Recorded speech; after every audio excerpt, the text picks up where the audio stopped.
Sir John, share ko lang tong nangyari sa akin. Noong nakaraang buwan, hindi ito yung tipong may multo na biglang tatalon sa harap mo. Pero hanggang ngayon, hindi ako makatulog ng maayos. Rider ako at alam nyo naman, bawat piso mahalaga. Kaya kahit lampas hating gabi na, makakagat pa rin ako sa biyahe. May pumasok na order. Malapit sa isang Memorial Park sa QC. Ang order? Isang balot ng pandesal at kape.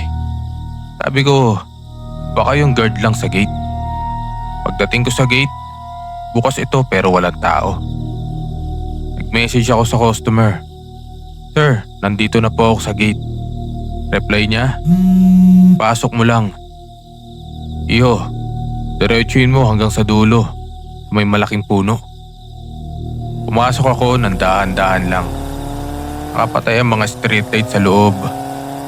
Tanging ilaw ko lang ay yung sa motor ko.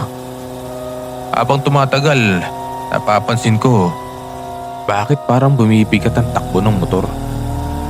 Parang may nakaangkas na mabigat sa likuran ko. Tinignan ko sa side mirror, wala namang tao. Pero yung shock ng motor ko, bagsak na bagsak. Parang may dalawang taong nakaupo. Huminto ako sa tapat na malaking puno. May matandang lalaki na nakaupo sa isang sementadong upuan. Normal lang ang suot niya, pambahay lang. Inabot ko yung order. Salamat, sabi niya. Napansin ko, sobrang lamig ng kamay niya nang magkadikit ang balat namin. Parang galing sa freezer.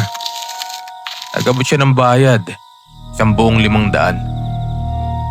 Umalis na ako kaagad kasi iba talaga ang pakiramdam ko. Paglabas ko ng gate, nandoon na yung guard. Sabi ng guard, "Oh, iyo, saan ka galing?" Sabi ko, "Diyan lang po sa dulo, nag-deliver lang." Napatigil yung guard. Sabi niya, "Sir, sarado na ang cemetery office ng alas 5. Wala nang tao dyan sa loob." Pinakita ko yung pera, yung 500 na binayad sa akin. Sir John, pagtingin ko sa hawak kong pera, hindi na siya 500. Isa na siyang pirasong papel na galing sa patay. Yung tinatawag nilang hell money o Diyos paper. Hindi ako nakapagsalita, Sir John. Iniisip ko, baka nagkakamali lang ako ng dinukot na bulsa. Pero kung hinawakan ko yung papel, amoy lupa ito. Amoy bulaklak na patay. Mabilis akong sumakay sa motor ko. Ayaw ko nung limingon sa gate ng Memorial Park. Pag uwi ko sa bahay, hindi ako dumiretso sa loob. Pagpag muna ako sa tapat ng gate namin, gaya ng turo ng matatanda. Pero parang hindi sapat. Pumasok ako sa kwarto at binuksan ng laptop ko. Gusto kong makita yung dashcam footage. Gusto kong patunayan sa sarili ko na napagod lang ako. Sinalpak ko ang SD card. Hinahanap ko yung file na bandang 12:45 AM. Nakita ko yung sarili ko sa video. Nagmamaneho ako papasok sa sementeryo. Pero may napansin akong mali. Yung motor ko, bawat lubak ramdam mong may bigat. At nung dumaan ako sa ilalim ng isang gumagana pang ilaw, nakita ko sa anino ko sa sementeryo, 2 ang aninong nakasakay sa motor. May nakayakap sa bewang ko. Isang babaeng payat na payat. Nakasandal ang ulo sa balikat ko. Habang ako, dire-diretso lang ang tingin sa daan. Walang kamalay-malay.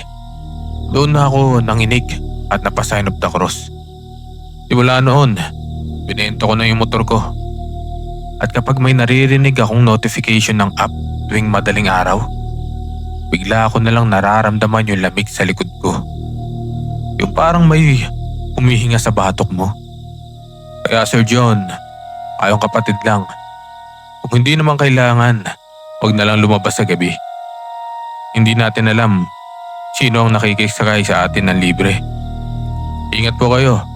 Sir John, salamat sa pakikinig.